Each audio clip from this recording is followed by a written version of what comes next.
Welcome friends. Today we have two must-see cases and the promised giveaway, so stay until the end.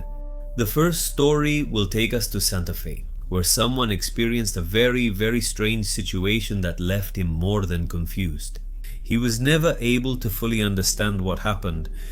And finally we go to Córdoba, where paranormal events continue to happen in an important factory. I'll continue since we've already covered this case in a previous video on the channel. I'll leave it here for you. This is the cover and I'll also leave the link in a pinned comment.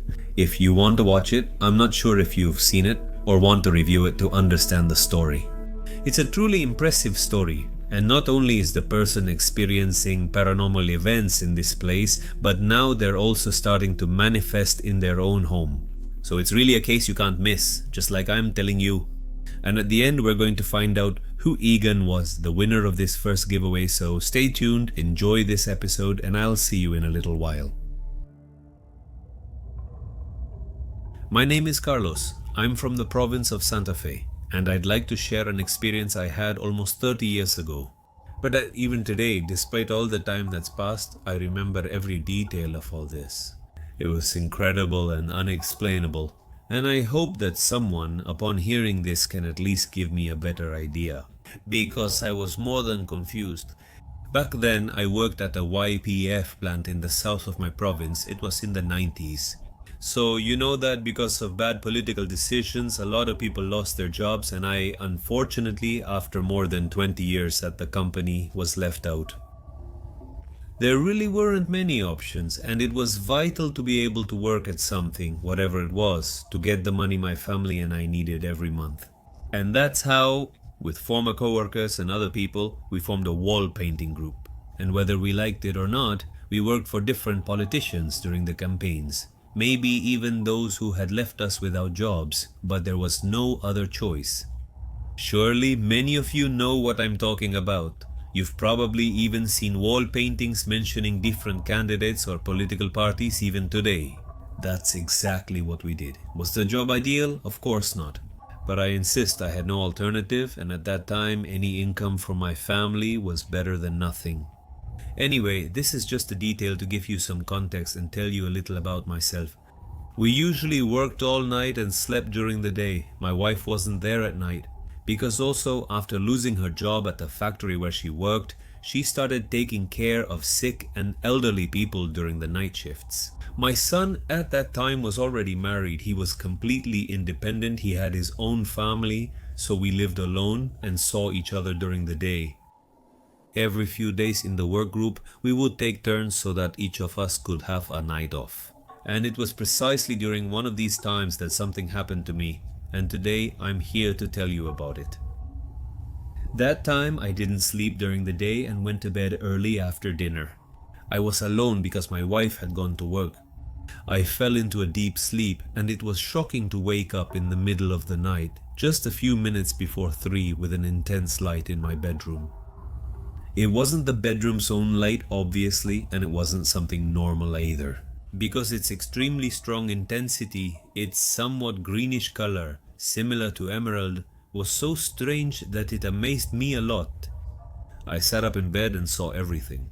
The wardrobe, walls and doors, and I realized that the light was coming from outside and passing through the cracks in the windows. So I jumped out of bed to see what it was, to go outside and see what it was. And as I jumped and ran, I noticed that the shadow from the cracks in the windows on the wall, which marked the shadow, was going down as it was supposed to. Isn't it true that the light was starting to rise? Exactly, this light was rising and it seemed to be getting stronger and stronger. I ran out of the room, went through the dining room, then reached the kitchen intending to go out to the yard, exactly where this intense light was coming from. But it was incredible that when I opened the door, it disappeared in a split second, not giving me time to find out what it was. The detail that everyone needs to keep in mind is that it wasn't a dream, because I was awake and alert. It appeared in my backyard, so I ruled out the possibility that it was a car or larger vehicle. Anyway, it would be impossible for it to light up like that, and even less so in that greenish tone. So strange that I mentioned it to you earlier. I even went up to the rooftop to try to see something, but it was useless. There was no sign of this light, and I confess that this is the first time in my life that I'm telling this. The reason was knowing that many more people went through similar moments, and it's good to know that you're not alone. And I never told it because of that fear of ridicule that many people have and talk about, of being called crazy, of being mocked for seeing something inexplicable. That's why I imagine that a large part of all these experiences remain hidden without anyone ever knowing about them. What happened? I never really knew. I've heard about other experiences, and, well, they say that over time they start remembering more things. And they've been abducted by extraterrestrials or had their memory erased and everything, so they don't remember everything. I don't know if my memory was erased, but I didn't see any flying saucer, I didn't see any extraterrestrial, I didn't see anything. That's all it is, just that strange case with the light. For me, it doesn't have any implication. It's just something out of the ordinary. And you know, I wanted to tell it now since I had never told anyone before. It's an experience, and well, at least it's for your knowledge, since you study these cases.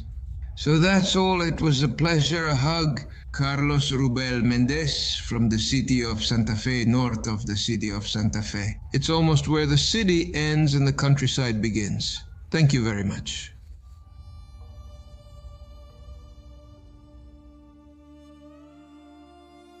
My testimony about my experience as a security guard at a major company in Córdoba was aired on the channel some time ago. In fact, at that time I had to change my shift because of the panic it caused me, just thinking that it could happen again.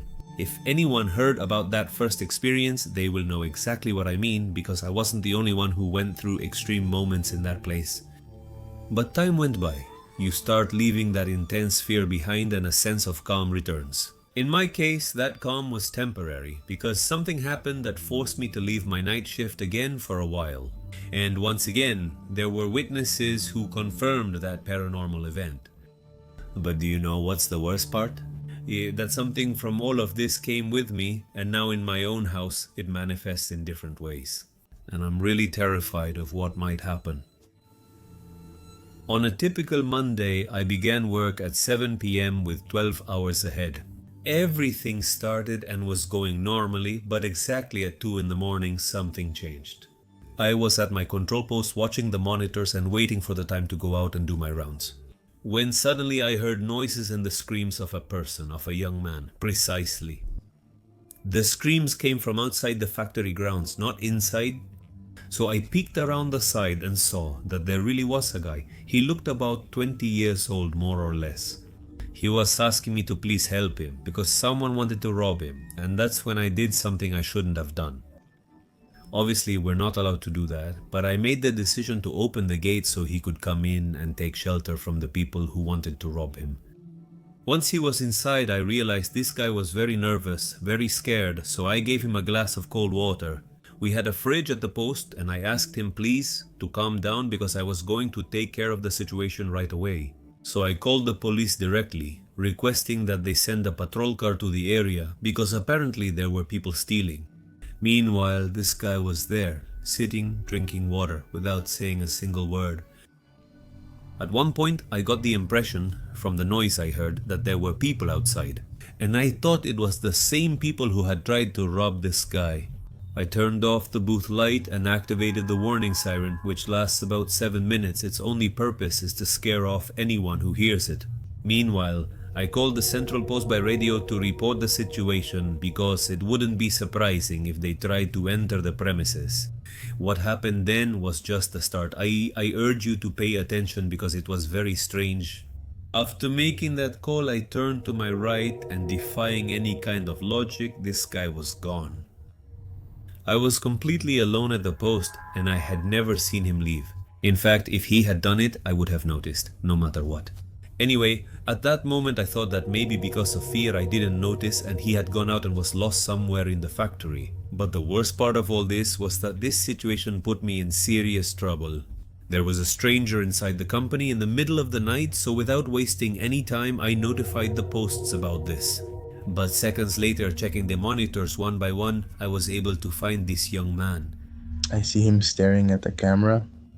So, using the radio, I let one of my coworkers know who was on the phone with the police operator, and the same police operator tells the officers who were inside the company that the victim they were looking for was in room D on the west side of the company.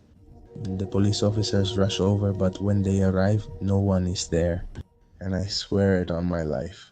Andres, I saw how he disappeared in a matter of milliseconds right in front of the camera. He didn't move, he didn't make any gesture, he just poof disappeared. But the worst part was that at that very moment, I looked out the window and saw this young man standing next to the entrance gate. A huge metal gate, over 4 meters tall, completely solid. There's no way to get past it if it's closed. And this scene you're hearing was seen by some colleagues on their monitors. So precisely for this reason, the whole experience becomes even more significant. I felt that this entity was stalking me. How did I know? I don't know, but the feeling was extremely strong and deep inside me. This young man, I don't even know what to call him. He was staring at me with a horrible smile that still scares me a lot when I remember it. Without taking my mind off him, I told him he wasn't welcome and that he had to leave. Again, as if he had heard me, he smiled, but in a much more macabre way. Then he went through this gate without any effort at all, just like you heard. And he walked down the road while whistling, and I wasn't the only one who heard him. Moments later, 3 police officers arrived, alerted after spotting the young man on the cameras. And they also heard this story, this whistle, but they never ever managed to find him. Because I, who had a better view of the outside, saw in extreme detail how he evaporated right before my eyes, as if he were made of smoke or something like that. It was something extremely terrifying because I insist I realized deep inside that his manifestation was directed at me.